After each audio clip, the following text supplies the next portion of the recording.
Yes. It is 5 o'clock, so new system, sound system. Getting used to this. Anyway, it's 5 o'clock, and I'll call our work session to order. We have two presentations, and both are linked on the city's website if you'd like to follow along. If you go to annapolis.gov and search for council agendas, you'll be able to get all the links to what we're going to see today. Excuse me a second.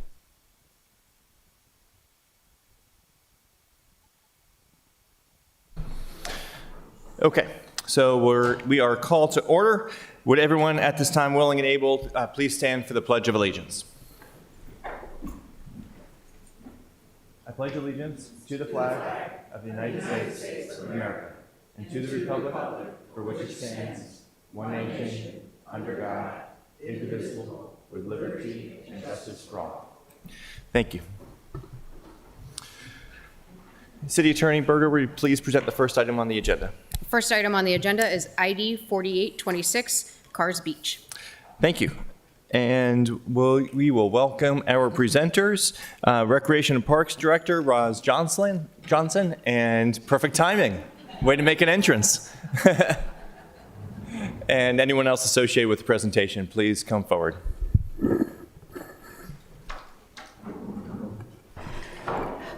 Whenever you're ready to begin, take your time getting started, but whenever you're ready, feel free to introduce yourself and the people you have with you, and then get started. Good afternoon, Mr. Mayor, Council, and members. Rosalind Johnson, Director of Recreation and Parks for the City of Annapolis. For the record, thank you to Alderman Savage for making sure that we came and did this work session. I have some amazing people next to me. We are very happy. This is not Recreation and Parks plan. This is the community's plan. Mitchell and Ricarius will tell you the many people that they met with everywhere. We met people where they were. They could email in, they could put Post-it notes, all sorts of things. So this is a collaborative effort for, I think, a year now that we've done. Kudos to the Resilience Authority, Gabe and Matt Fleming, who we passed the funding to, who kind of supervised this whole process. They are the experts when it comes to shoreline and coastal restoration, so it's good to have experts around the table who know exactly what they're talking about. We have some major community members behind me. We have good, okay. We have the neighbors. Could all the neighbors who helped with this project please stand up? Awesome, thank you. And they represent probably about maybe 125 more people who are not here. We also have a major partner with Blacks of the Chesapeake who are here. Great, and I do want to pay homage to Vince Leggett, who was at the very first meeting. Sylvania was kind enough to record his comments, so we have them in perpetuity. They were sent to Julian, who has them forever and ever, so it can kind of guide our work as well.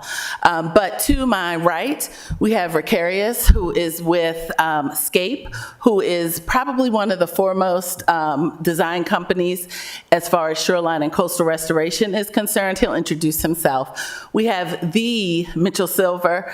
He always gets embarrassed when I introduce him this way. This was his last project that he worked on. Mitchell Silver is one of the top 100 urbanists in the world, not the country, the world.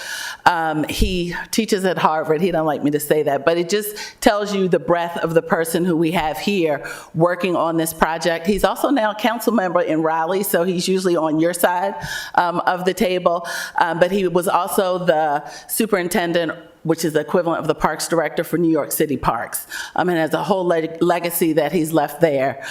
So we were able to, through the bid process, we did a competitive bid, we were able to get the very best, I would say, in the world. Some people might argue, but definitely the best in the country. So I will turn it over to Gabe, who will do some quick, I'll just give you a quick background, and then we'll go to Mitchell Silver, and then we'll go to Ricarius. Oh, there we go. Good afternoon. Thanks for having us. Again, I'm Gabe Coey. I am the Director of Programs for the Resilience Authority of Annapolis and Anne Arundel County.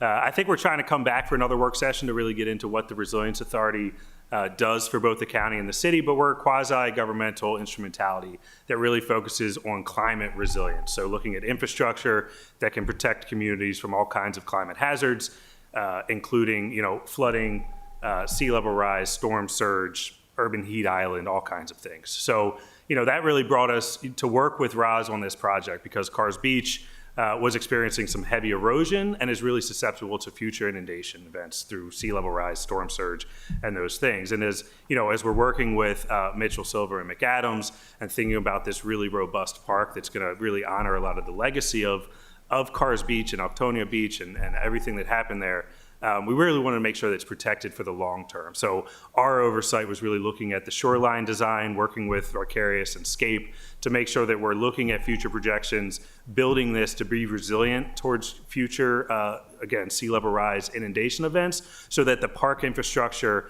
and this really community resource is viable into the future. So that's our role. That's why we were here. And again, like Roz said, we helped with the procurement. We helped with some of that bidding because we're able to bring that kind of resource to the city. So, I'm going to turn it over to Vicarious and Mitchell, so that they can start really getting into the meat of the project. And for ease of listening and thinking, the part that Mitchell is going to share is the non-funded part. So that's not funded yet. When we get to Vicarious, you can clap and cheer because that part is funded, and we're going through the permit process. So this will give you an idea of kind of where we are in the process and kind of what to start to think about. Okay. Well, first, good afternoon, Mayor and Council. As was stated, I'm now transitioning to sit on the other side of the table. For this meeting, I'll be sitting on this side of the table. I first have to say what a pleasure it is to work on this project. I retired from McAdams, the firm I worked for, in June, and I promised both Gabe and Roz that I will stay around to finish this project. This has been one of the labor of loves my entire career, and so I'm going to walk you through a very quick concept. I know you all received a copy of the presentation. I also want to thank the Resiliency Authority and the Parks Department for their leadership and support throughout this process. Looking at our team, we were dedicated individuals, very committed of unpacking the history and engaging with the community to truly understand the stories about this site, and they were very deep and powerful. I also want to thank Councilmember Savage, who I met at the first meeting and then at several other meetings. Thank you so much for your dedication to this project and this area. I want to very quickly go through the agenda I'm going to cover. I want to talk about the value of the concept plan, the summary of tasks, the engagement recap, the art and design principles that drove our design, and then the concept review. After Vicarious presents, there is an animation video which will bring this all to life, so that'll be our closing piece before we entertain your questions. So in terms of the value of the concept plan, this is really elevating the history of what happened here. I didn't know everything about Carr's and Altonia Beach until we started doing our research. Part of the Green Book, important part of history, meaning Vince himself. In fact, we were emailing literally a week before he passed away. But this really realizes the vision of Vince Leggett and Blacks of the Chesapeake, the importance and the sacredness of this particular site. It does address some of the past harm. Some of the property over time was 180 acres. It was now down to between 5 and 6. It celebrates the history of this beach, garnered strong public support. Who could not fall in love with the stakeholders behind me? They were there every step of the way, and they were not shy to share their input, but we listened. And I was also touched by meeting the Carr's family at the Juneteenth event, and they had tears in their eyes and said, thank you for honoring the legacy of our ancestors. And then it was really creating an economic driver, a unique destination for the city. So we really see the importance of carrying this forward, a very important part of history. And now I'll walk you through essentially the tasks. We had a very, very exciting public engagement. We wanted to make it fun, interesting, powerful. We had listening sessions. We had stakeholder workshop. We had open houses. We wanted to make sure we fully heard the stories and heard from the community about what their aspirations were for this particular site. And then we had these focus groups around arts and culture. We did a park assessment. We walked the site. We listened to the waves of the water. We listened to Vince. And then we start our public feedback, and now we're here for the City Council session, work session, and hopefully adoption process to solidify the plan for this project. In terms of our engagement rehab, this was our first meeting. There's Vince when he was speaking to all of us. It was very powerful to share. We wanted to give him his moment to talk about the history of the site. It was not long after this meeting that he passed away, but we continued our dialogue of really getting to know this amazing individual and his commitment to this site. These were one of our listening sessions. We had quite a few. We were down here to have a variety of opportunities to listen to the public. That is Ifoma, our arts and cultural expert, who engaged the residents. And then we had this interactive open house. This is where people can look at the options, decide their preferences, so we can hear from the community. We wanted to co-create a plan and not have a top-down plan that was forced on the community. And then there's Ricarius engaging a lot of residents that had questions about the beach restoration itself. And I do want to add, it was a great partnership. There were two firms on one site. We got along from day one, no conflicts, no issues, and we're very pleased how the two plans came together. And then this was a contribution from Blacks of the Chesapeake. We had this big unveiling at Juneteenth, and so we want to recognize their contributions and input to this process as well. And so the plan itself was really focused on 7 art and design principles: playful and multifunctional, sense of discovery, community-centered, accessibility and belonging, amplify cultural heritage, encourage an ethic of care and well-being, and then cultivate wealth. Our designer used cartoons to kind of convey these messages, and you see them played out here. You have the copy of the presentation, so you can see that we were trying to provide precedent images to give the community an idea of what we envisioned for this particular site, how to bring it back to life and tell those stories. So now I'll share with you the concept itself. There are essentially 4 different components I'll walk you through very quickly. There's the front door, so to speak, the grove, the social gathering place, and then the beach. I'll touch lightly on the beach, and Ricarius will get into a lot more detail. The first thing that you'll see is we wanted to make sure that there was an experience for the users. There is one path that takes directly to the open lawn, and then there is a more circuitous path that has an art installation. As you can see, there are 5 of them, so people can walk through and experience it or just take the shortcut. And we call it the Grove because we want it to be a very sacred space for people to enjoy the atmosphere of where they're walking through. So let's first start with the entry. Right now, when you drive past the entrance, you don't even know it's there. It's just a wooded area with a road, and we wanted to make it more prominent and elevated from the parking lot and make that entry very special. What we were envisioning, I do a lot of traveling, went to Brisbane and loved this sign that showcased the city, but also wanted to make sure it was safe to cross. And so one of the recommendations was for us to elevate the road itself, have a beautiful entrance where you can see this beautiful marquee, and you'll see that in the animation. And so that will be the entrance, a formal lobby to welcome you into the space.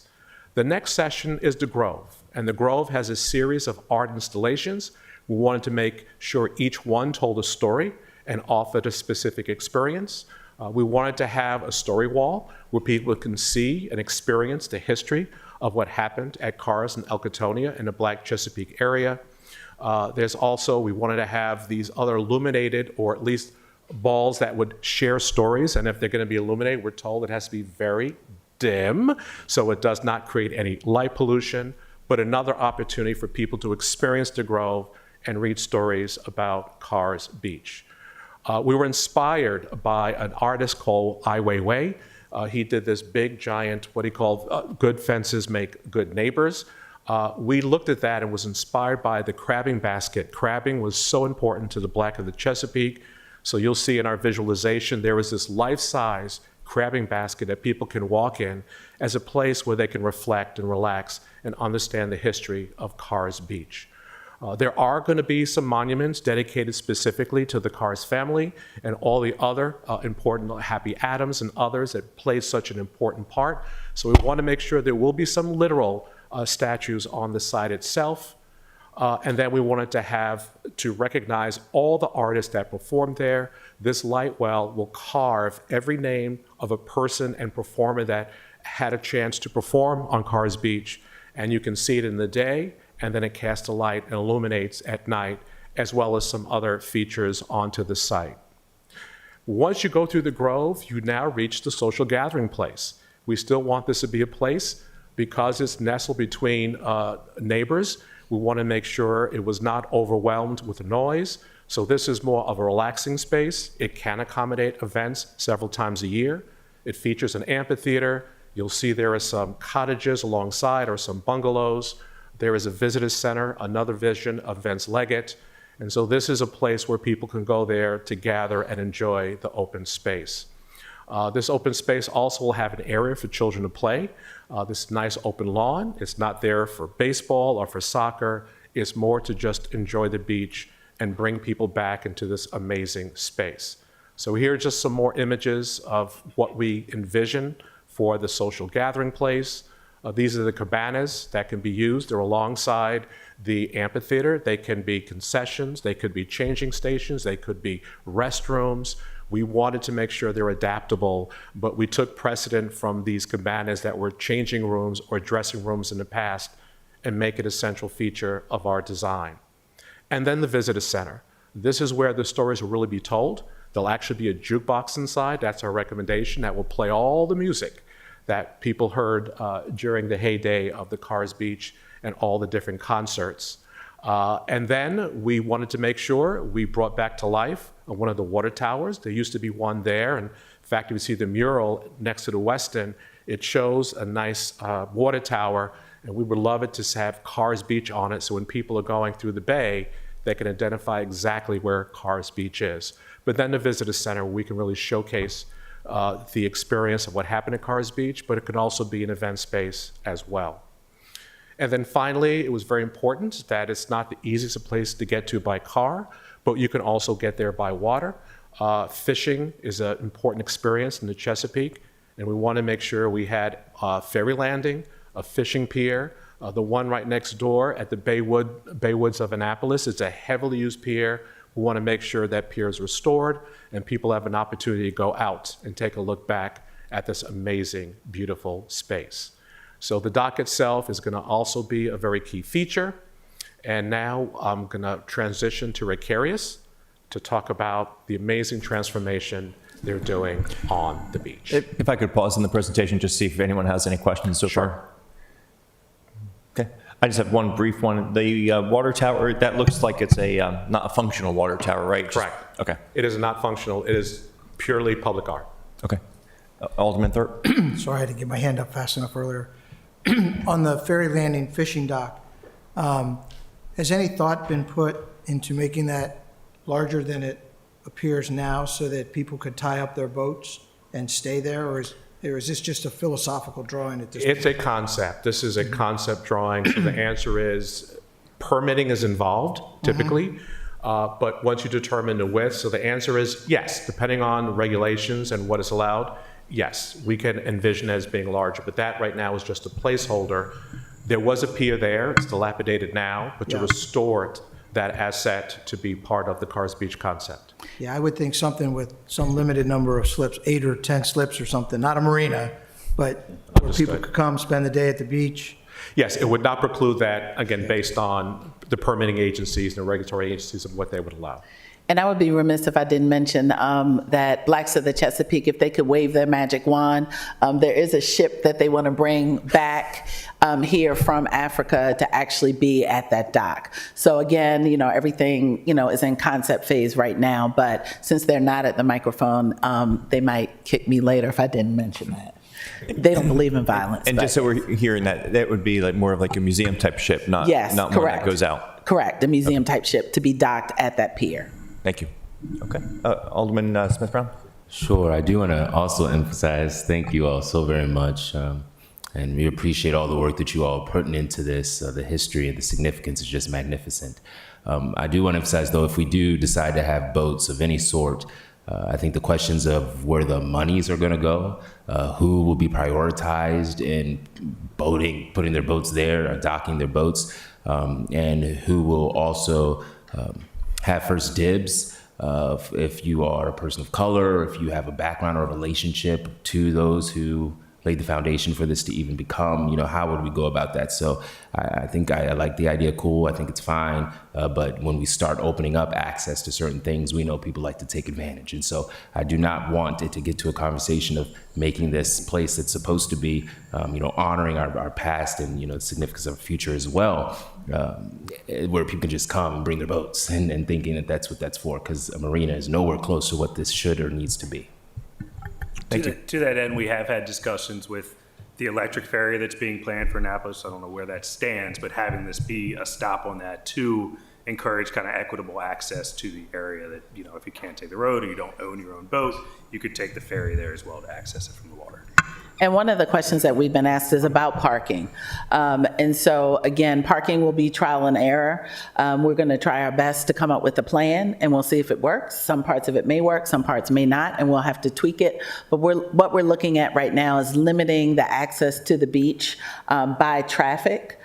Because, Sandy Point, they're inundated with visitors, and, we don't want to go to the reservation system, but what we are looking at is having parking attendants, and you pay to park, and it's $5 or whatever it's going to be for X amount of hours, whether it's 3 hours or 4 hours, your time is up, you need to leave to give someone else access.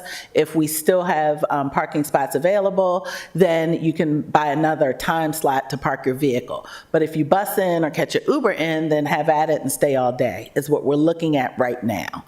Again, that might need to be tweaked, depending on how it goes. It might work perfectly, but we're open to exploring the best way possible to get as many people at the beach and access to the beach and the water in a safe manner. And I just want to emphasize that working with the neighbors and surrounding community, this is not an event space that's going to have concerts. They recognize on Juneteenth that is one day that is now an annual event. But in terms of the amphitheater, whether it could be the spoken word, it could be soft events, it is now a place the neighbors could enjoy that will not be overwhelmed with sound, but as you can see from the Grove, a place for respite and reflection.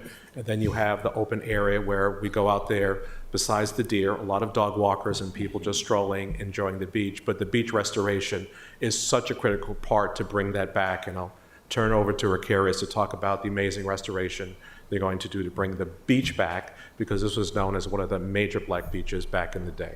And I do want to give a shout out to the community, because oftentimes when you have a park in a community, people say, oh yes, it's just for our community. And then sometimes are not my backyard or NIMBY people. But in this case, that is not the case. The community said, we want people to come. We want them to enjoy this park. We understand the historical nature of the park, and we recognize it and we honor it. And on top of that, we don't want a fence between our communities, because it should be open. Howdy, who is no longer with us, who's on the Baywoods side, that was one of the things that he said. He does not want a fence. So kudos to the community for saying that we want this open. And the Lipstick Mafia and Tina, and yes, Tina and Marilyn as well.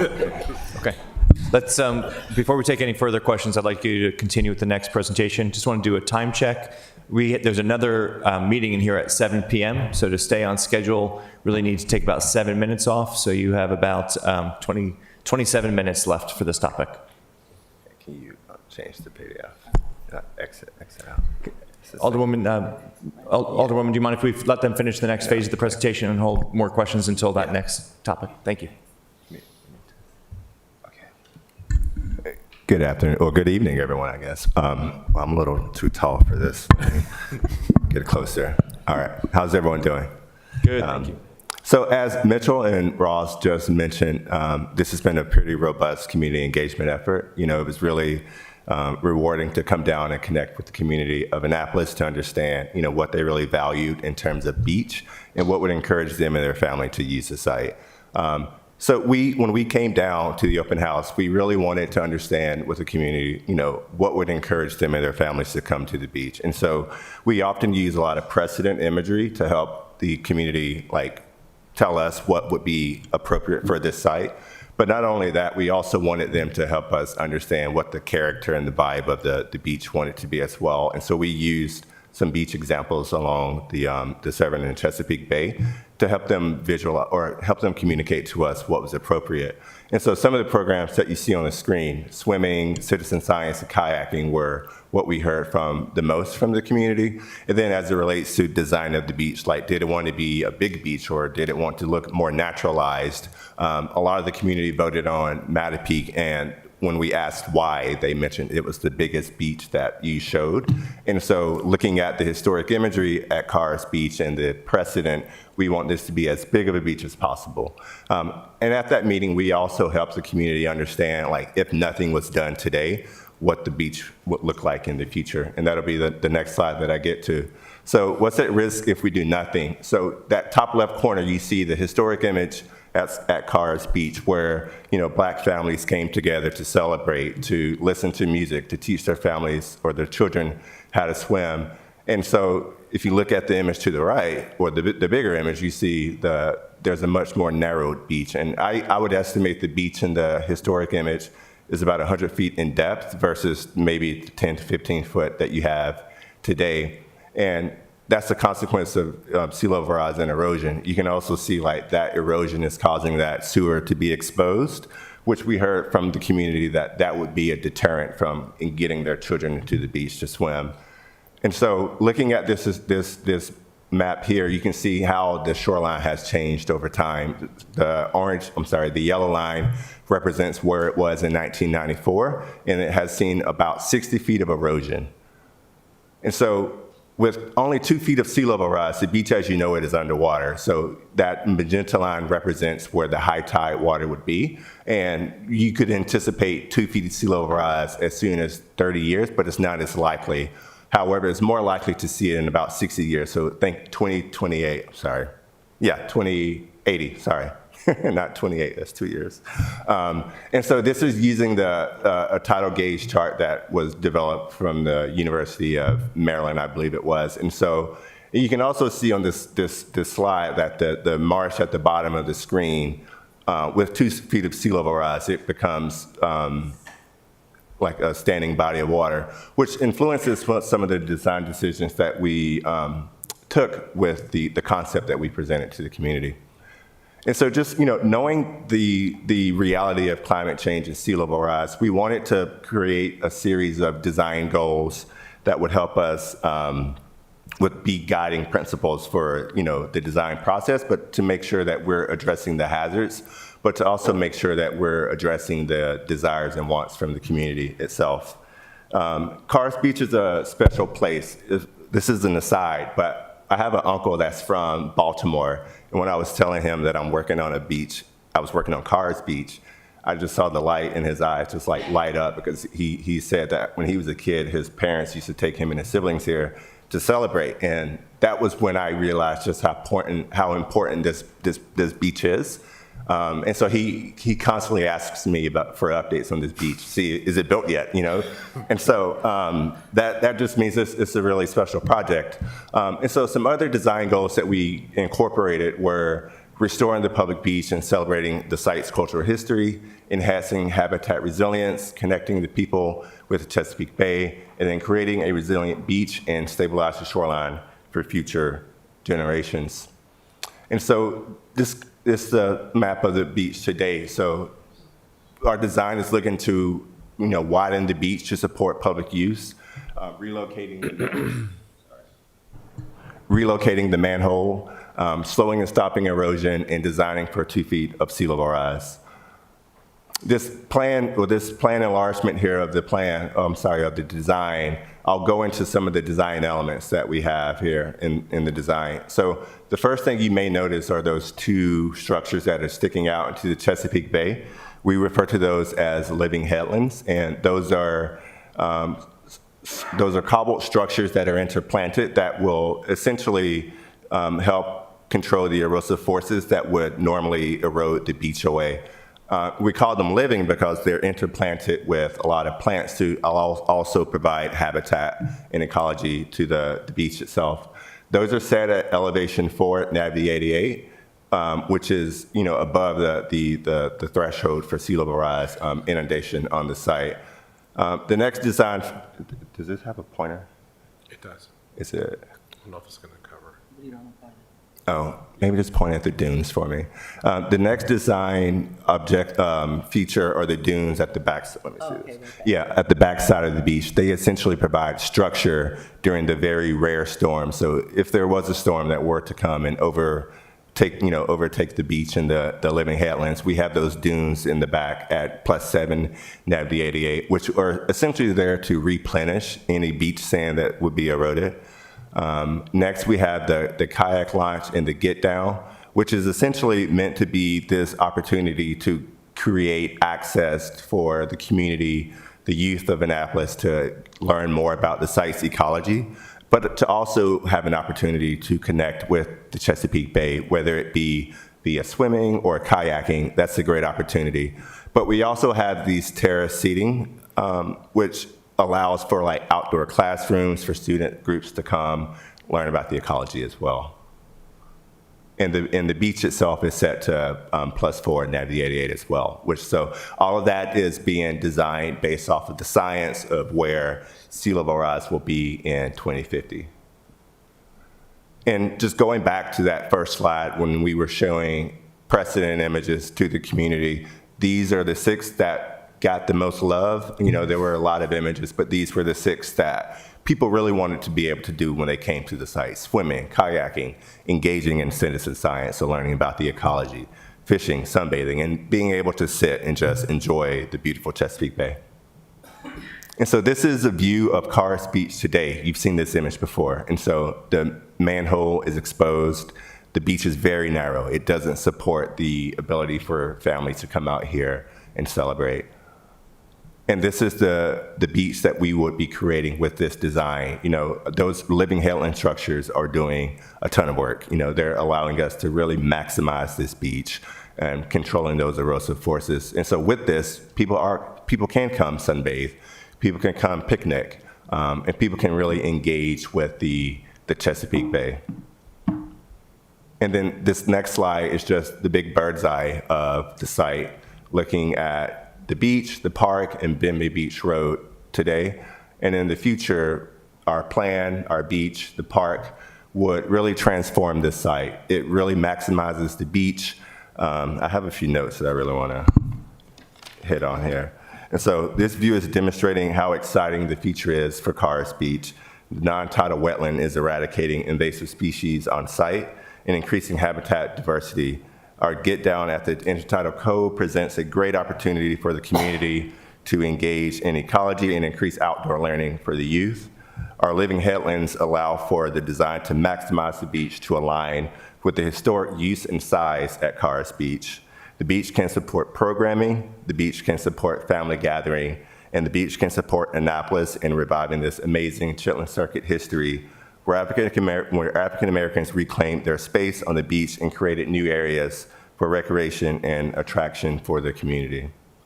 And that's where And we'll end on the animation video, which brings this all together. Right there. Also, I hope I picked up time. Okay. All right. I don't know if the sound is on, but the sound is not on, that's okay. So it'll go through all the series that I shared with you. The first is actually going to go to now an entrance. So there is now a welcoming space when you arrive. As people are driving by, they now see the beautiful Carr's Beach artistic sign. Now this is a gathering place where people can meet or be dropped off. This does not exist today. Now you're going through one of the paths. The first is you're approaching the story wall. This is one of those alcoves where people can just sit there and learn about the history. There are benches where they can relax. We want this to be in more of a tree grove setting versus a social gathering place. And so this is an opportunity for an artist to curate exactly how they want to tell the story about Carr's Beach. These were the globes I was sharing with you, another opportunity to share stories about the site itself. And so this can illuminate at night, again, very low, because we want to make sure to not disturb any of the neighbors. And then soon you're going to go very quickly by the very large crabbing basket. And this is another space to respect what used to take place. There's the life-size crabbing basket. And now you're walking toward the visitor center and the social gathering place. That is the other element that will feature all the artists that perform there. Will be ADA parking for the visitor center, and now you're beginning to have a bird's eye view of the social gathering place. You see the pavilion, and you see the cabanas to the side.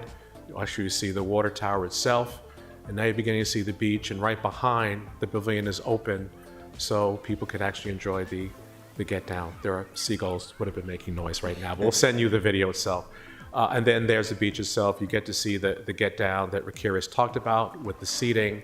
The pavilion is open, so it could be used for education. And now we're going to start flying towards, you see the water tower, that will say Cars Beach. And then there is the pier. That is the visitor center itself, which can also be an event space. But it begins to show you exactly how exciting this space all comes together. And again, the pier hopefully can be widened. And so that is now the bird's eye view. And that is a vision of the two firms coming together on the leadership of Resiliency Authority and the Parks Department. And that concludes our presentation. Thank you very much. I think we all absolutely enjoyed it.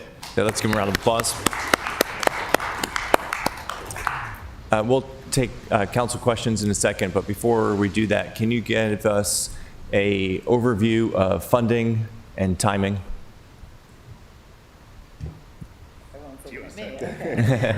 So for funding, right now, the permits for the shoreline and coastal restoration have already been filed, so we're working through that process. We're hopeful that we'll get the permits back and approved in July. That will better inform the budget. Right now, we have in hand a little bit over $4 million, which everyone is very optimistic and thinks it's enough to do the shoreline and coastal restoration. Again, I call it funny money until you get a contractor who says we can do it for this amount. And that's, barring any, gas is now however expensive it is, it changes every day. So we're very hopeful for that. We do have, in this upcoming budget, we put a placeholder to start the design for the park, because you saw the concept. We now have to go to design for the park. And then based on the concept that the team has pulled together, we're told it'll be about 11 million, 11 or 12? 12 million. 11 to 12 million for the actual design of the beach area and the whole entire park. I'm sorry, the whole entire park. I must have misheard something. I thought you just said 11 to 12 million for the design of the park? No, I'm sorry, for design, construction, and build of the park, yes. Okay. And of the 4 million that you have for the shoreline restoration, what is your source of funds for the 4 million? So for the 4 million, we have federal dollars. We have, I don't believe we have any state dollars in there. I think it's city and federal right now. One of the benefits of transferring this project to the Resilience Authority is because they have an opportunity to help us seek grants. I know Gabe can probably speak better to the grants that they currently have in that we have not heard back from. Yes, we have $1 million in through the Severn Hole Watershed Partnership for FY27, so that would be July 1 money. All indications are that the state will approve that. I mean, we've been going back and forth on that funding list. So that would free up, I think the $4 million that Roz is largely pointed to is City of Annapolis capital funding, but we are looking at $1 million through the state. And then we have another $1 million request in through NIFWIF that's also pending. With the national park funding, we still have about $1 million there that we can move forward as well. So I think we're looking very, very positive and flush for the shoreline design piece. And then anything that the Resilience Authority can bring in to free up, take that burden off the capital budget can then be moved towards the larger park design and implementation. So I think we're in a really positive spot for it. Obviously, we don't have all the funding, but for the shoreline component to get that beach going with likely what Raja said, as far as a July permit, we really hope to break ground in the fall of 2026 to have that open by the summer of 28 at the latest. It won't take too long for the build, but we want to get it vegetated and really ready for the community. So yeah, plugging along. Thank you. So we have about 10 minutes of time for Q&A. I do want to make sure we get a chance to thank you all for doing the presentation, and Blacks of the Chesapeake for being here, the neighbors from Baywoods for being here. Appreciate all your participation leading up to this moment and in today's work session. Alderwoman Alsop Johnson, you had a question from the previous segment. Thank you, Mayor. I'm old school, and I used to hang down at the Cars Beach. And a change is always good, but some things you can't change. I mean, I'm looking for, when I come to the beach, I'm looking for, it's gonna be crowds, all types of crowds, and you wanna be comfortable with the crowds today, with so much going on in the world. Maybe you can, I know you're gonna widen some areas of the beach, right? You mentioned that, right? Widen some areas. Yes, with the presentation that Ricarius just showed for the shoreline and coastal, it'll be 100 yards long, which is essentially the size of a football field for the beachfront area. That does not exist right now. Okay, that's good. And there'll be more lighting and, Well, so that's something that we're looking at, because right now the park is open from dawn to dusk. We have promised the community that we would have that discussion. The shoreline and coastal does not take into consideration any lighting or electrical infrastructure. It's just the shoreline and coastal. The lighting will come later with the park design. okay. Also, will it be any type of vendors down there in case people don't bring any foods and they want to eat something? I mean, are we able to be like a cookout picnic-like area? So we're not necessarily looking for that, because when It's not people gonna be have that. food and vendors, then you have trash and you have all those other know, sorts of things. but We that's will have Mars lifeguards Beach. there. We will have lifeguards, so that's something that we're looking at. There may be a situation where we have food trucks come, Right, but no right, something, necessarily yeah. internal vendors. And I do want to share from the educational standpoint that Blacks of the Chesapeake is already working on the curriculum and the education piece, so that the hope is that all students in Anne Arundel County will come and visit this, and it's part of the curriculum. And so they are already working on that piece and have done a phenomenal job with it. Okay, so we talking about the boats that you're gonna be able to park there. Is that the same water that we're gonna be swimming in? Yes. Oh, wow. Yes, there's one They're bay. gonna be fishing on one side and you can swim on the other side? Well, so ideally, the fishing, when you saw the pier, the fishing would happen to the left. You have what we call whale tails or crab claws that kind of hold the swimming space in. You could go all the way out to the end of it, and you're really kind of, an adult who's like 5'9" will be up kind of to their chest. So we're not talking about deep waters, we're not talking about rough waters, but the fishing would happen on the other side. Okay. All right, that'll hold me for a while. Thank you. Thank you. Alderman Savage, then Alderman Smith-Brown. Thank you, Mr. Mayor. So this is phenomenal. I want to just give huge kudos to all of you, your passion, your time that you spent on this, and for how much you've worked with the community. You've had a number of meetings with them. Truly appreciate that. And I think that's absolutely has made the project even better. And I do want to make sure we thank the community. This wouldn't have gotten so far if it wasn't for Bay Woods and the late Chesapeake Harbor and Bay Woods, and the late and great Admiral Schaefer, who was a leading voice over there for a long time, and Blacks of Chesapeake. And I will talk more about Blacks of Chesapeake in a minute. But again, it's phenomenal, and I think it's even really more than I'd even hoped way back. 20 years ago, I saw the first development proposal and was hoping there was a way to protect the property. But this is, again, even more than I'd even hoped. I think it's going to be such a huge asset, not just for the city. And that's, I think as we try to find funding, I think we should really emphasize this with the state, county, and the feds, right? I mean, there's been talk about making the bay into a national park. This would be an incredible key part of that, in my mind, to showcase that history. And if we get the ferry to connect Carrs Beach and downtown, that's also will get people who are visiting the national park to come downtown. And that is another aspect I want to highlight, is because I do think we do have grant money for the electric hybrid ferry. And, that's something I learned when I went to an event recently at Chesapeake Harbor and was chatting with Blacks of Chesapeake. They have a really compelling vision for how to tie it with City Dock, right? There's been an idea of naming part of the City Dock improvements after Vince Leggett and integrating that with Blacks of Chesapeake, right? And I think actually having a way for people to get from City Dock to learn about the history and then go visit it firsthand at Cars Beach would be incredible. And that also addresses some of the traffic concerns that we've heard about, right? It gives people another way to get down there. And just so you're aware, we did just have a conversation with the Director of Transportation, because we did have money in last year's budget to do a conceptual study for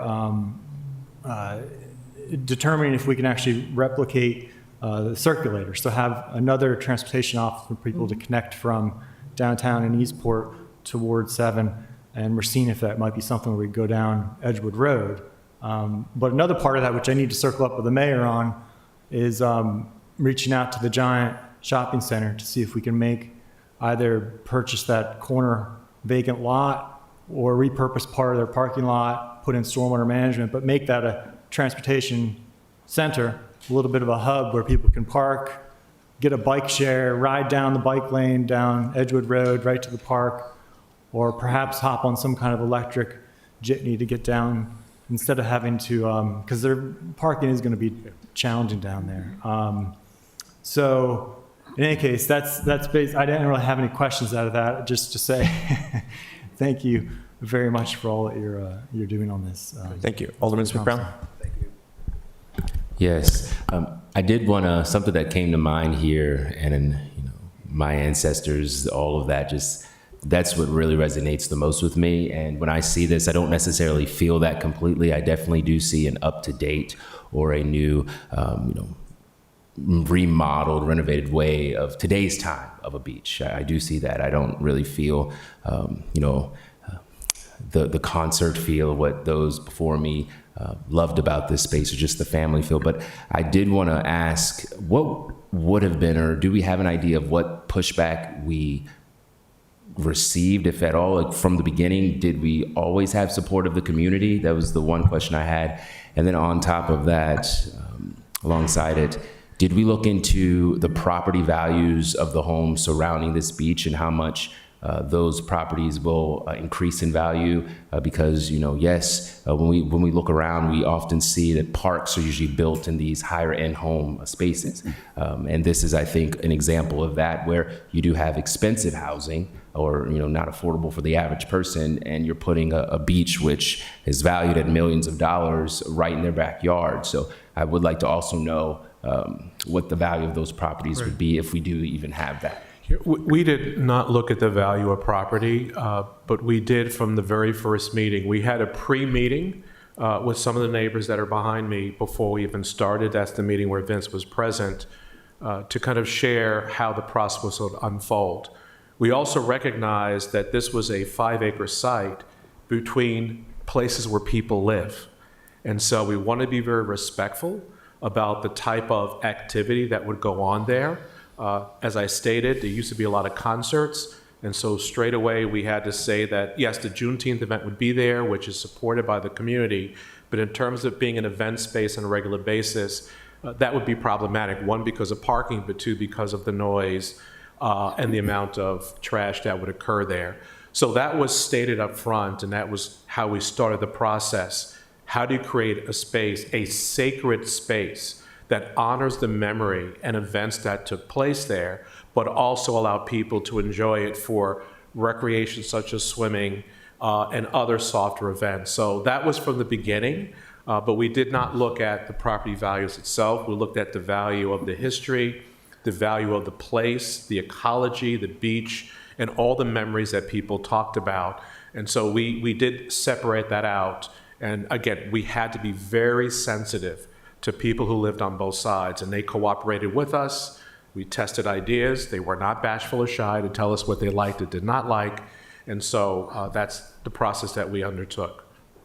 And our compromise, if you will, is the Juneteenth event. This summer will be our third Juneteenth. It's always on June 19th. That'll be a Friday, June 19th from 3 to 7. That's a huge event. We were somewhat skeptical the first time we had it because we are in between two communities. And the response we got back was, turn the music up. We can't hear it from our balconies. So that was a very positive response. But it's also a labor-intensive event for our staff because we are there from start to finish. And many of the neighbors were like, oh my gosh, it doesn't look like 1,500 people were just here. Because we made sure all the trash was picked up and removed. So it is a huge undertaking. All right, And Alderman- we have time for one more question, Alderman Thorpe, and then we need to wrap this up. Thank you, Mr. Mayor. I would like to add my compliments to the tremendous effort and the beautiful vision that you all have created. Tremendous. I am concerned, and I really want to put a large exclamation point on parking. What I hear is we're going to do trial and error, we're going to give it a try. I think we should be doing a little more than that. I think once we build this, once we look at what the Annapolis Maritime Museum has done across the street, once we build it, it's going to be really expensive and hard to dig into what we've already done. So I applaud the effort to work with the community. I think that's tremendous. I would ask, have you reached out and met with the Annapolis Maritime Museum concerning parking? Because they are an event facility, so they have all the challenges that you're talking about not having. Are you reaching out to them, and do you consider Annapolis Maritime Museum as an equal partner as you work together to make sure that both of these facilities are successful? So I don't want you to think we haven't tried to address parking. There was a property that came up that was for sale that we tried to purchase in order to address parking, but we weren't able to acquire that property. We have somewhat been working with the Maritime Museum, as you know, because I believe you're on the board, but, or you used to be, okay. No. So they have a new executive director, so we are not there yet. We have not met with them yet. Once our permits are approved for the shoreline and coastal is when we'll start to kind of dig a little bit deeper into that. And it's unfortunate that in Annapolis, parking is usually always a challenge. So it's a conundrum, and we'll try to solve it as best we can. Thank you, Mr. Mayor. I would just ask that we put some attention onto that as we go forward, because it is a big unknown. Okay, so I'll take that as a point for us to hear more about when you're ready to present more about parking. Okay, thank you very much for your time. Appreciate you. We're going to try to move right along to the next topic. If we can bring up while I'm speaking, Director Simmons and your team, if you could make your way to the front. Ms. City Attorney, please present the next item on the agenda. The next, excuse me, the next item on the agenda is ID 4926, Office of Emergency Management Department After Action Report for Winter Storm Fern. Okay, thank you. And again, Director Simmons, if you didn't hear me earlier, there's a Planning Commission meeting at 7 p.m. Julian's asked that we try to finish up. He would like 15 minutes, so 6:45. I'm willing to push it to 6:50. So be mindful to leave time for questions from council. And we've all had your presentation, so you could assume that we've all read the presentation already. And whenever you're ready, introduce yourself and the people at the desk, please.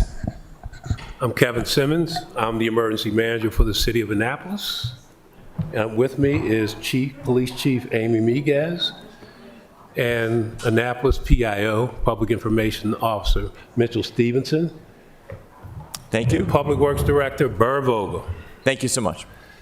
I'm feeling so warm and fuzzy from this Carr Beach now. I got to talk about this dangerous and deadly storm as soon as I can get it up on the computer. Kaylin.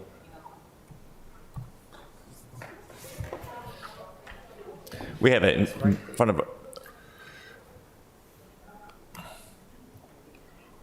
Thank you. Yeah.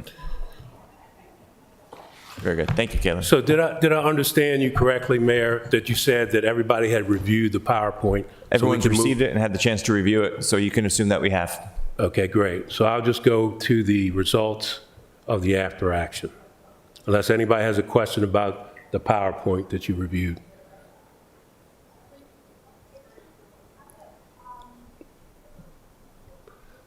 So we had an after action process that was last week. We sent out surveys to everybody to complete. They got the surveys back into us. We put the data together. We had an after action in the EOC, and this is what we came up with. But just the after action process was to provide an open and honest, anonymous, and forum to collect feedback. We received comments from the leadership, from departments, and our partners. that had a primary role in this event. We noted public comments that we heard from, a lot from you, from the council, and reviewed corrective actions from last year's winter season.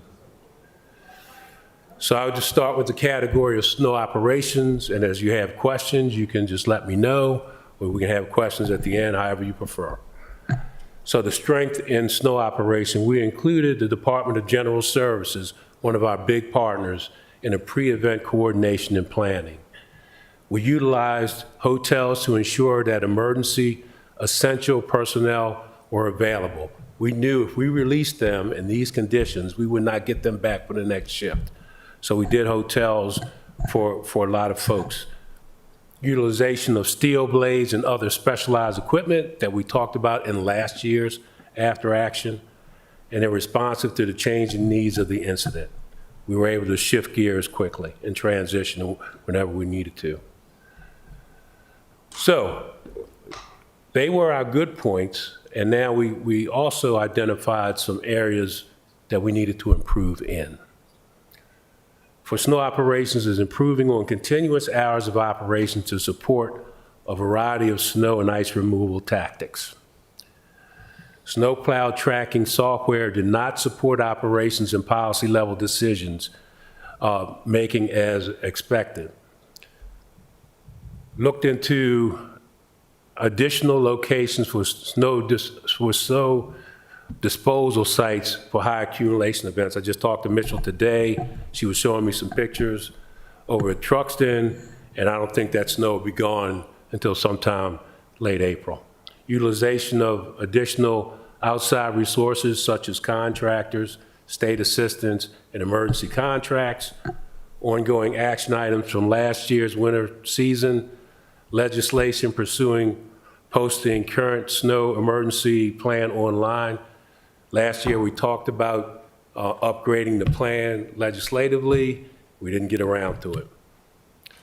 Trash collection, especially where residents use dumpsters, and then snow removal for non-city-owned roadways within the city, include sidewalks in the snow plan. So these were areas that we looked, and folks that were in the thick of it said, hey, look, we need to improve on all of these in the after action. Sidewalks, which takes a life of its own. Our strength was we had better communication with residents to set expectations this year. We ensured attention and considerations for the safe walk to school routes. We learned from last year that has to be a priority, and this year we made good on it. Areas of improvement, we need to consider equipment specifically assigned for sidewalks and enforcement clarification for non-city-owned sidewalks within the city. Parking and towing. The majority of the streets were cleared of vehicles to allow snow operations on emergency routes. We did a good job with that. We notified everybody. We made arrangements at the parking garages. That worked out great. Snow garage announcements were made earlier to allow more residents to help clear the emergency routes. No towing related to this winter storm. Areas of improvement, the period of free garage use expired, but some residents had limited parking due to snow and ice at their residence. This was an unusual storm and all, so it took a long time for us to get the city back to normal. EOC operations, our strengths were we were 24/7 over 11 operational periods that went about 12 hours each period. Resource management, when we reached out, we got state resources and snow removal equipment, got the National Guard in to help. Preparedness and response activities, we had a lot of coordination calls, we had a lot of EOC action plans. Vulnerable populations, about three days before the storm hit, we concentrated on vulnerable populations, making sure that people who couldn't help themselves were taken care of before the snow hit. So we have a special census roster, which you all are familiar with, and the warming center was 8 days continuous, 24/7. and we had a senior policy group and EOC teams at the ready. Areas of improvement, we need to increase our volunteer capability amongst residents. That would be like snow corps that Baltimore City started. We need to look into something like that for us. And then we had a lack of call takers, which impacted EM staff availability for operations, and that was in the call center. Senior policy group was the mayor, the city manager, public works director, police chief, the fire chief, myself, and the Office of Law. Senior policy group representative was available for 24/7 coverage, collaboration and continuous assessment as conditions evolved, with decisions supported by the best available information at the time. We made decisions as we need to make decisions based on the best information that we had. Areas of improvement, we need to consider formally designate an overall incident commander per the emergency declaration to oversee implementation of objectives and operations. One of the things that came out the after action was that when you all started out, everybody was tight and everybody was coordinated, everybody was working together. As we went further into the incident, as things started to get back to normal, the mayor started doing mayor things, the city manager started doing city manager things, and then we all were working the incident. The luxury of having a state of emergency that the mayor declared was that you can appoint an incident commander. That incident commander will be given the authority to actually see this through and see the city back to normal. And they would also be held accountable. So that's something we rarely use, but that's available to us. And to provide senior leadership and elected officials training to support decision-making for large and complex incidents. Little training never hurt anyone. The EOC operations in the Annapolis call center, that was 24/7 throughout the storm, almost 800 calls taken by 2 to 3 staffers per shift and supported and trained by city staff that served as call takers. We had a lot of call takers trained on the fly. So we had to give Office of Emergency Management call takers a break. So transportation was great. They brought a bunch of folks up. We trained them on the fly. We had somebody from Office of Emergency Management with them. And they got just-in-time training, and they did fine. But that's really not the way to do it. I want to be able to offer the training and get more city staff trained to be call takers. Areas of improvement, the increased depth in call takers from the city departments to allow EM staff to perform emergency management operations. We had a circle trap, and this was interesting because you had people calling in the call center, and once you call in the call center, we put you through to the Public Works call center, and then they were getting calls from the mayor's office and constituent services. They would send us to the call center, or they would send it to the Public Works call center, and people would get trapped in that circle because we didn't give them enough information to actually deal with the customer, right? So in the future, what we need to do is we need to set priorities early in the day before the beginning of an operational period, and then give a script to the call takers. That way, when people call, they can give them some information instead of getting caught in this circle, because everybody would call the different portals in the circle and they wouldn't get anywhere.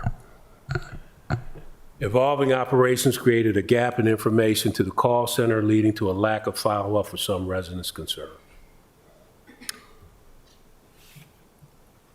Public information strengths, consistent and relevant messaging, various methods of dissemination, council members, social media, press releases, emergency alerts. Areas of improvement.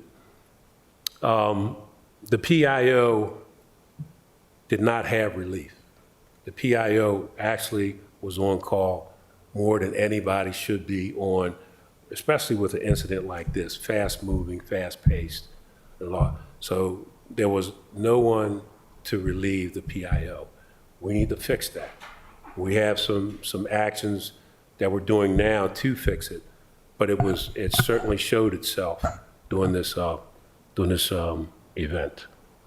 And again, need depth in public information officer capability. So from the after action, this is what we came up with. These were our strengths. These were areas that we need to work on. So open for questions. Thank you very much, Kevin, and I know all four of you put time and effort into this. We're going to take questions second. What I want to ask is to take the areas of improvement, separate them out from the rest of this, list them all, prioritize, and help us understand what you have existing capacity for and just need to spend time and have the opportunity to do it versus what you don't have the capacity for and you need either legislation or money from the 9 of us, based on priority. And then, you've probably heard me talk about boxes of most important, least, most money, least money, most money, least money. And that'll help us, kind of understand the priorities. So that's my request to this group. And I don't know, that's probably led by you. Consider it done. Thank you. Appreciate it. done. Open to questions. I think I saw Alderwoman O'Neill's hands first. Thank you very much, Mr. Mayor. Thank you for the presentation and the after write-up. It was really important to my residents for them to hear about today. They've been talking a lot about it and saying that they've, had input that they wanted to give. 2 questions. Can you talk a little bit about, this is the second year in a row that we've had a storm of this kind of magnitude, very similar. I think that in preparedness, we probably should prepare for next year to have a similar storm, and if we don't, then we get lucky, right? But in terms of budget, how much was budgeted, how much we went over budget, and can you talk a little bit about what a next year's budget for a storm of this magnitude would look like going in? So, city manager, would you have those numbers?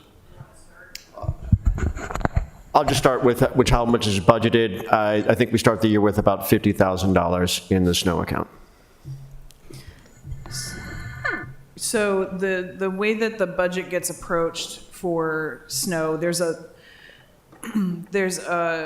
that amount that's set aside that's essentially dedicated for snow. It's not available for other kinds of contingencies, but there is also just general contingency that's set aside. And so when that snow budget, if that snow budget is used, that's sort of the next pot. But that contingency, it's not a large amount, but it's there that it's flexible. So if it's snow that's needed, it's there for snow. If it's something else that comes up, it's available for that too. So there's kind of multiple pots that get drawn on. I think part of your question is, I think part of what I heard in your question was each of the last 2 years we've had storms, and did we overspend that both years? And if we did in fact overspend that specific set aside both years, should we be budgeting a higher amount to directly in snow just to account for that? And if we don't end up using it next year, maybe we don't do it the year after. Did I hear that correctly in your question? Yes. I'm actually not sure if we overspent the budget last year. I would have to look at that. We did this year.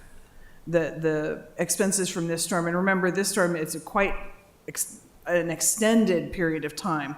Last year was a big challenge because it was so cold. This one, it was so cold and it was so long. And so I think this year was more of a challenge just because the length of time complicated things. Is that fair from your perspectives? That was very unusual. We had a lot of snow. Then we had the icy rain, and then we had the Arctic cold for a long time, and the snow was like stone. It was like stone. You just couldn't get through it, and it paralyzed a lot of places in the city. It did. Right. Thank So definitely, this year was a lot more overtime. Last year, we used very minimal contractors. This year, a lot of contractor support. Because there was probably the total amount of precipitation involved was probably double, if not triple.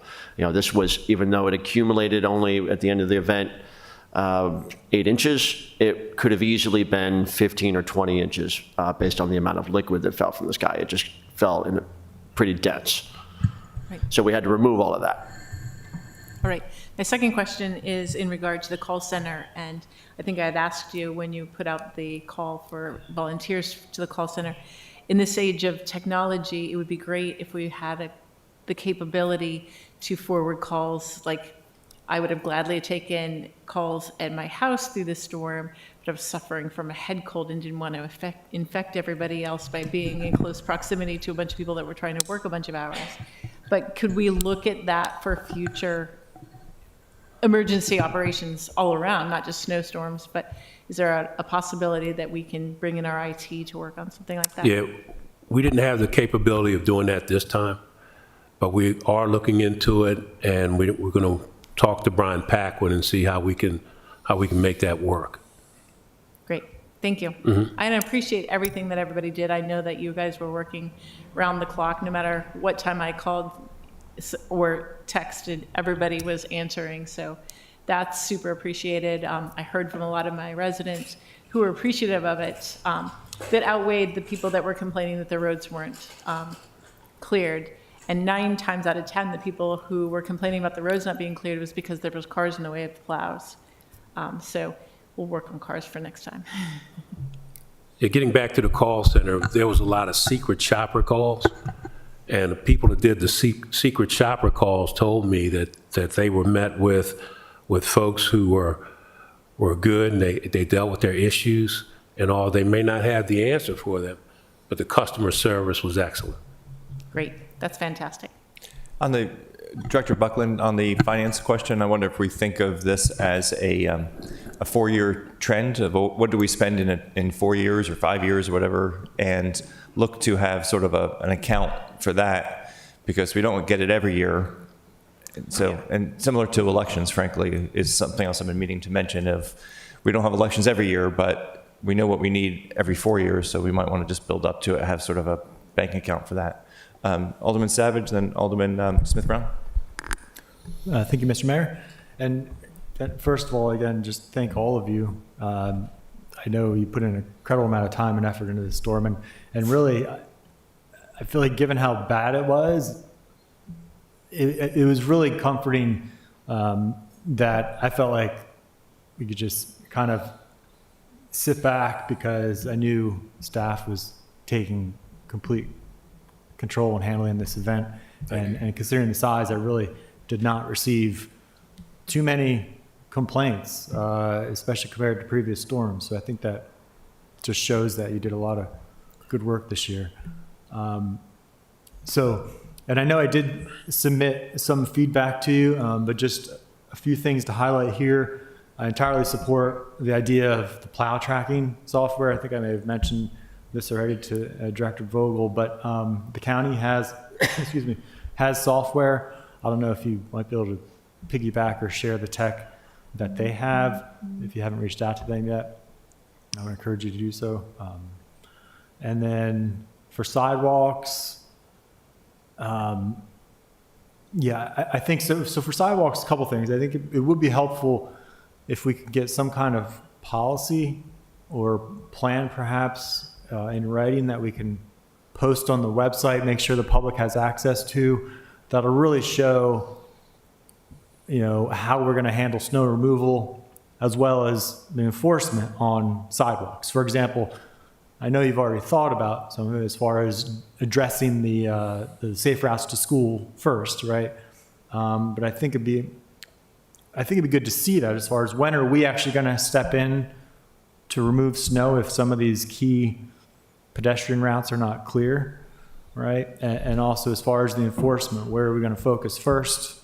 Because I did receive complaints from some of the multifamily complexes because the property owners weren't clearing there, and you have people stuck in their buildings who can't get out. That's not our fault, but that comes down to the enforcement side of it. So, is that something you think you can work on at some point as far as the internal policy, as far as how we're going to handle those kind of issues? We can certainly work on that policy. We're looking at upgrading the existing snow emergency plan anyway, so we can also incorporate that in as well. Do you want to say something? I mean, I think there was quite a bit there, so it's a little bit hard for me to keep up on specific requests in the things that you said. But certainly when snow routes to school, or safe routes to school is produced, right now it's simply a work in progress. It doesn't actually exist, it's just a term.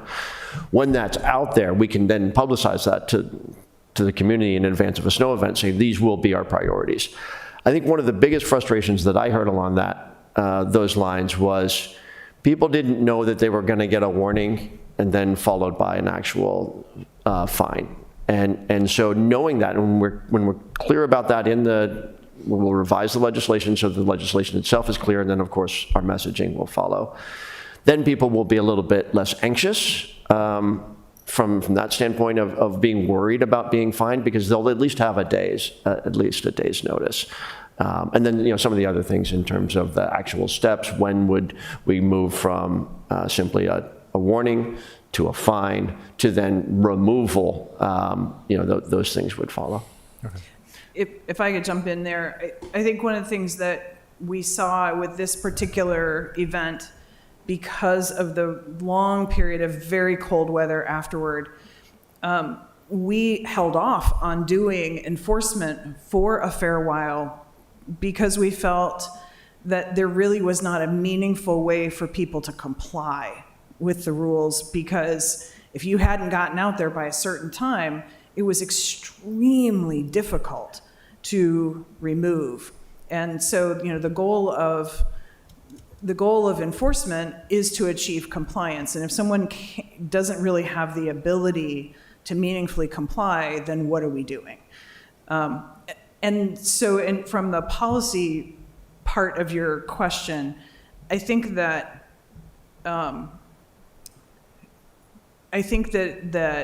we would need to be careful from the policy perspective to make sure that we give ourselves room to take those kind of factors into consideration and to not be too cut and dried about, we're going to start enforcement at this kind of time and all that, because every storm is a little bit different.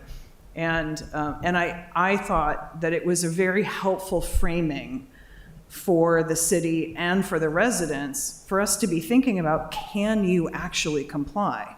Like, we shouldn't be out there just giving people violations if they can't actually do anything about it. So I think I take your point about having a policy, and I think that clarity helps. I just would caution that we're going to need to be careful about how we write it, because every storm's a little bit different, and we want to give ourselves some nuance, some room for nuance. Yeah, and I see your point. My point is, I guess, we have that for roads already.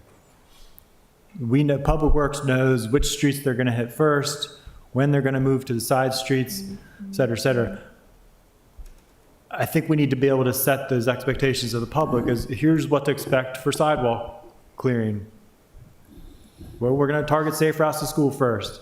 Next is wherever, I don't know, sidewalks in other heavy pedestrian areas, downtown, whatever it is, right? Because that's going to help us to be able to, because then we'll also be assured that, city has a plan, here it is, you can go look at the general outline. I think that would help get ahead of some of the issues. Other suggestion is getting some kind of MOU with the county as far as who's responsible for, again, coming down to sidewalks, the enforcement as well as the removal, because there still is, even though both jurisdictions have passed code, it's still a lot of confusion And especially in the county, I hear it. And so I think it may need some attention from Office of Law as far as figuring, between two Offices of Law, figuring out who's going to be responsible to do this on some of the roads like Forest Drive. You know, sidewalk infrastructure's in the county right of way, but they're saying, oh, well, the homes are in the city, so the city has to do enforcement on. I know, but that's. I'm shaking my head. You know I'm shaking my head, right? 100% agree. No, they figured it out. Oh, they did. It took them a little while because they really hadn't necessarily digested the legislation, operationalized it, figured out the coordination between the two departments that were involved, their code enforcement and and public works. So it took them a while to spin up. But I definitely noticed towards the end of the event, it was getting warmer by that point in time, but the county had totally figured it out, and we're moving forward, and we actually delineated these particular properties, where if it's a corner, let's say Tyler and Forest, the auto stream there, we had already cited them because they hadn't cleared the sidewalks on Tyler. So we told the county no need to enforce against that particular property. And so we have a pretty clear delineation at this point in time. It's just a matter, I think, of making sure the county's kind of stays on track. But they definitely had worked out the kinks. All right, well, we can chat offline about it, because the last correspondence I had with the county on this is, I think, constituent services. There was still conflicting information depending on which department you talk to. And so anyway, we can chat more about that. The other last thing is just private roads. There were some concerns. I understand we have no responsibility to clear them, but I did get a lot of inquiries because some of these private roads don't have a community association, so the residents really were impacted as far as not being able to get in and out of their streets very easily or safely.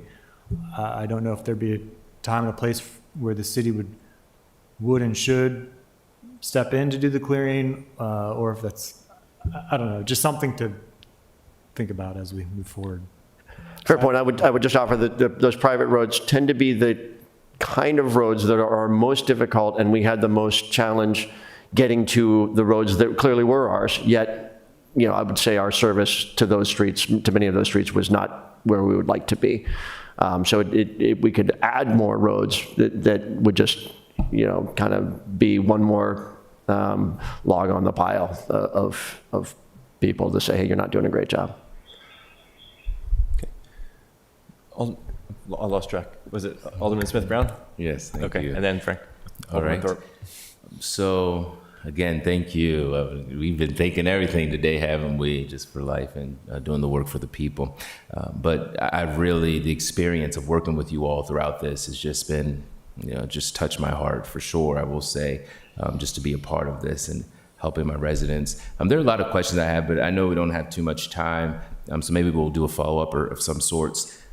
The one, and you already touched on this about the safe walk to school routes. I think we talked about this a little bit because we were looking to enforce the clearing of sidewalks for the safe walks to school, but we have no map to determine which routes are which routes. And so that was the one thing for my residents, or just residents in general, that they questioned. They were concerned. They, brought this concern to me because they were, thinking they were going to get fined. But they said, "Well, I don't know if my street." And I appreciate Director Burr Vogel for sharing what we did have a conversation about, and so they didn't have to worry too much after that. But I think we do want to move forward in pressing the county if we need to. The public schools, I know they have their teams working on this, but if we're going to make that a key for it, we should make sure we have the information.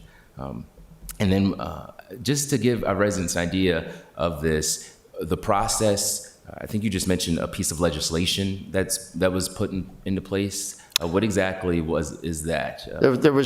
So we've always had something in the code about snow clearing. Last year, there was a major revision to the snow clearing legislation, and the primary purpose was to allow the city to be reimbursed if we cleared sidewalks that residents didn't. So if we issued them a fine, but we wanted to have the sidewalk cleared, city could either do that with our own people or have contractors clear properties, and then we would be reimbursed. That legislation, there were just some problems in the drafting, amendments, and implementation to where we really couldn't take those steps.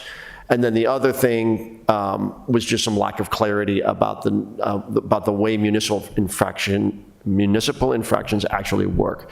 We have to give a notice first. We can't just say, okay, it's 11 o'clock the day after a snow just ended. Your sidewalk is not cleared, here's your $100 fine. It doesn't work that way. But it kind of reads that way. And so we want to make sure that it is clear when we revise it this year.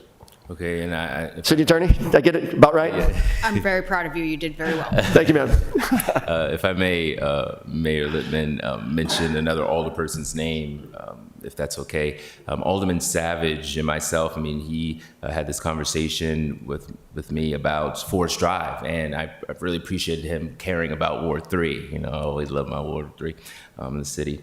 And it was brought up that, you know, how could we fine our residents, but the county can go days without clearing a sidewalk that's supposed to be on their property. I mean, that's something that, if there's clarity to that, or if I know you mentioned something about, you know, a fine or something, but is that the case? If we clear those ways, the sidewalks off Forest Drive, in my ward off of Chickapin Round Road coming off of Ayers T. Allen Boulevard, do we get reimbursed for doing that?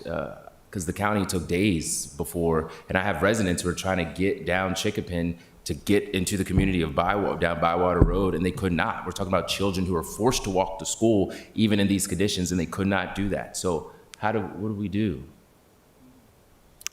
County property? Yeah, Forest Drive, because Forest Drive. But I think all of those adjacent properties are private with the exception of the middle school.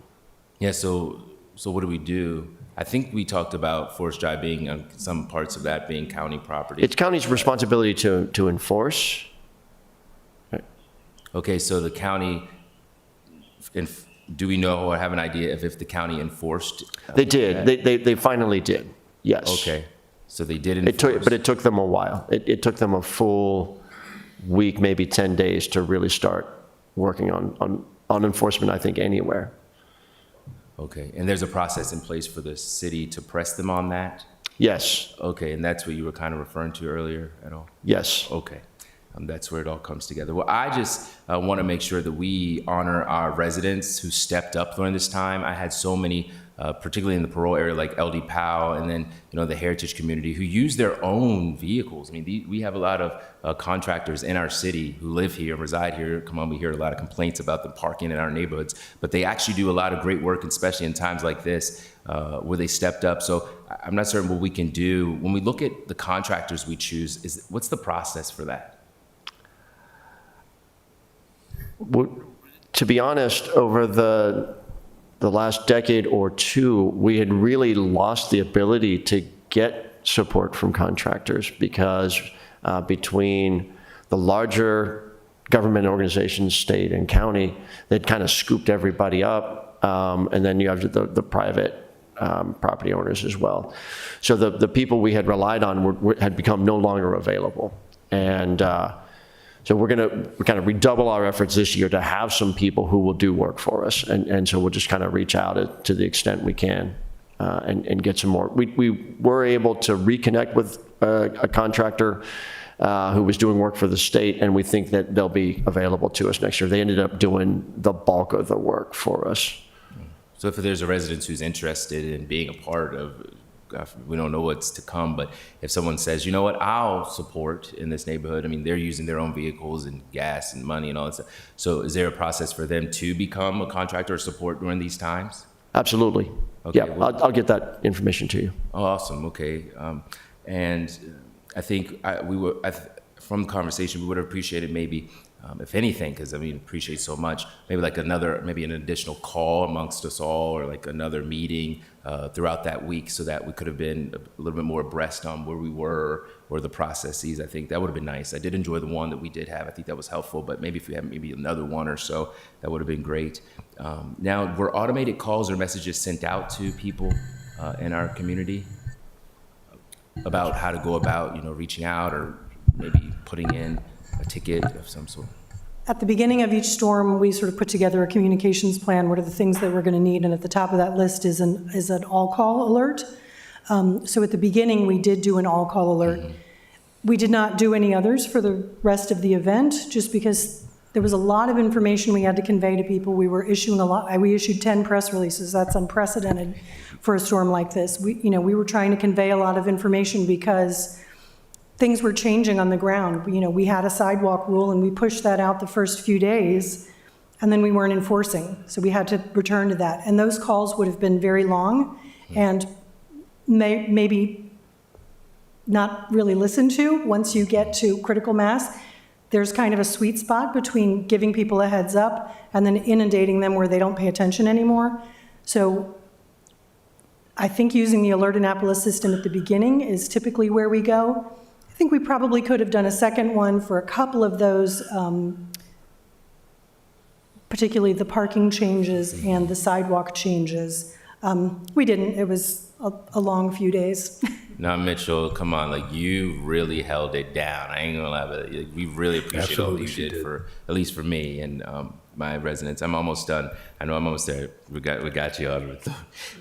And so the last part is maybe looking into, I'm not certain if we thought about this, but a shame that is just so disrespectful to my residents in Annapolis Gardens and Admiral Oaks is that we have these complexes that just did not hire anyone to come out and clear these sidewalks in the streets. And so what can we do? I mean, we talk about fines. Are they a part of the fine system? Are they a part of the fining of, they are, correct? I think for the larger, because I know it's like a higher amount for the larger strips.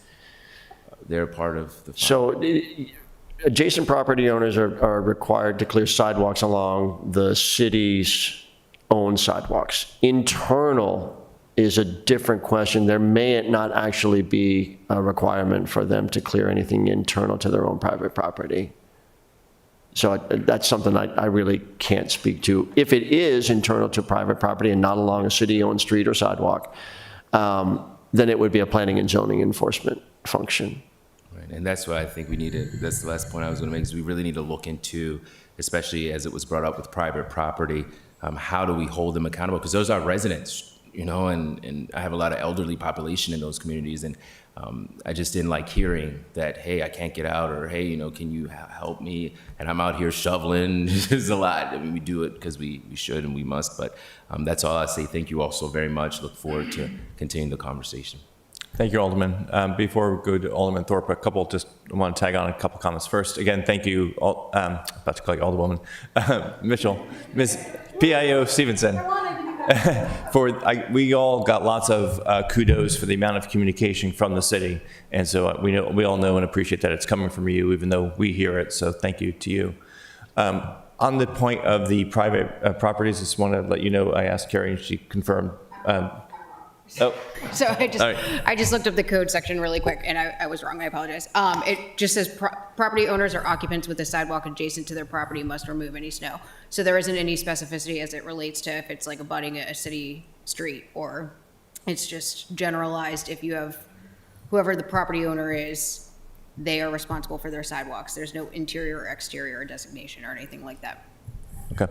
And on the point about having trouble getting contractors, I heard what you said about redoubling efforts, but I know you already did. And so to the extent that well might just be dry, just want to ask you to give thought to what our counterparts in New York were able to do is somehow if there was a system to play matchmaker of those who were willing to be paid to shovel and those who were willing to pay to shovel, if we could have some sort of, anyway, play a little matchmaker, or maybe help with that piece of it, because what you were saying from the contractors, I don't expect redoubling efforts to necessarily produce a different result, and so just ask for your consideration of how we can engage the individual private sector for that. Alderman Thorpe. Thank you, Mr. Mayor. I'd like to pile on what a great job you all did. Snowstorms, by definition, are disruptive. So for any of us to think that life was going to go on, I thought, just from a new guy perspective, I will go and say on the record, nobody told me that within several weeks of getting sworn in, we would get that snowstorm. And I think it should be recognized we had a new mayor and the communications that went were tremendous. One thing I heard said a lot was this was a unique snowstorm. I have come to the conclusion that in Annapolis, Maryland, every snowstorm is unique. And so I bring that up because best-in-class organizations do what you all did today. You clearly thought through this of what went right, what went wrong, willing to correct it and all that. One thing I would like to add philosophically to it is authorities. There's so much that's not predictable. We learned about enforcement on sidewalks this time. It'll be something different next time. So what I would encourage the leadership team to do is to take a look at the authorities and be able to, don't let a crisis go to waste. This was a good opportunity to take a look at our authorities. And, just as an example, and I don't want to get in the weeds here, but does our Director of Public Works have the authorities to hire additional trucks? How many trucks, whatever, that he can hire on his own, and accepting a little bit more risk in order to get better execution? Because, as you said, everybody has 17 million things to do. And so one of the things I've learned through life is one of the things, if we learn about authorities and making sure that the next unique snowstorm, the authorities are in the right place so that people can act based on their expertise. Thank you. Thank you. A couple of comments I want to make, and then I'll go to Alderwoman Smith-Brown. Just as Mitchell was pulling in long days, I know, Director Vogel, that you worked 2-3 weeks or so without a day off. And so, A, thank you, and B, just give thought to how that could have been done differently so that it wasn't 3 weeks without a day off working crazy long hours. So I don't know if it's possible, but just ask your thought. And then Director Simmons, just want to call out the tremendous job you did in preparation, communication, coordinating all the departments. But I also want to call out, which is a little unusual, just for today's presentation, the fact that you were able to give us a presentation in advance so that we could have a pre-read and have a lot more time for this engagement. This allowed us to have a lot more time for questions, which I think this body appreciates. So I just want to, that's the standard I'm trying to get to in all presentations. And so appreciate Director Buckland, you hearing me on that, and Director Simmons, you helping us get to that point. And council members, again, I'm trying to get to assuming that everyone's done the pre-read so we can get to questions as quickly as possible. Alderwoman. Thank you, Mayor. I just want to say kudos to the team. Y'all did great for me. Y'all calmed me down, so it helped me to calm down my constituents. And I really appreciate that. Also, I like when you all helped me to get that disabled lady out before she can get to the doctors. And also, thanks for going down to the $1 million home and help this guy to get to work, because he was an emergency. So I really appreciate y'all came through for me, and every time I called, and I knew I was a pain, but I'm sorry, but hey, this is my first time, and I was excited, and I was just, You were excited. You were excited. I was, and I appreciate y'all, so thank y'all very much, because I know y'all had long hours, y'all had no sleep and everything, and I wanted to bring you something to eat, but I couldn't get out myself, so, hello. Next time, I'm gonna try to get out to come and see you guys and help with the phone systems. Thank you. Okay? But there's a lot of stories like what the Alderwoman is saying that nobody knows about. It's people that had to get to the hospital for a medical procedure and they just couldn't get out. Public Works would stop. We get it in the EOC, we talk about the situation, they would stop what they were doing, they would dig that person out and then make sure that person could get to the hospital. We have a bunch of stories like that and people really don't see that. So I'm very, very proud of the staff, because the staff went above and beyond in this very, very unusual storm. Okay. Alderman Smith-Brown, were you trying to get my Yes, attention? last piece here. Well, two things. The one is there were also lots of youth. I don't know if you all saw this, but I had youth coming through the neighborhoods with their carts and their tools and asking, "Hey, can I shovel the snow?"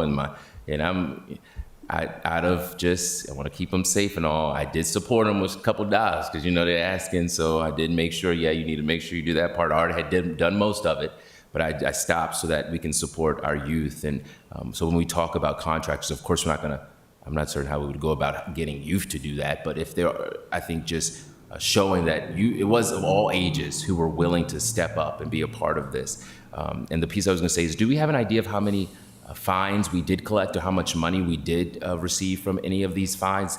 And if we did fine the apartment complexes that I did mention, like Admiral Oaks or Annapolis Gardens, do we have that information at all?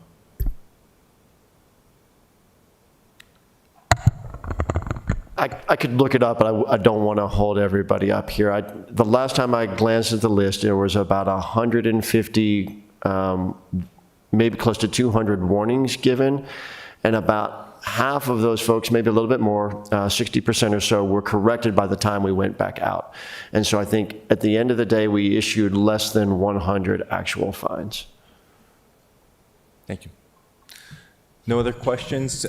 Julian will be thrilled with us for getting this wrapped up a few minutes early, give him some transition time between meetings. Thank you all again for the presentation today and the work behind it that led up to today as well. Thank you, council members. I just got to do some closeout words. City Attorney Berger, what's the next item on the agenda? Oh, the agenda is completed. Thank you. Is there anything else for the good of the order? Seeing none, do I need a motion to close? Nope. All right, we're adjourned. Thank you. Thank you.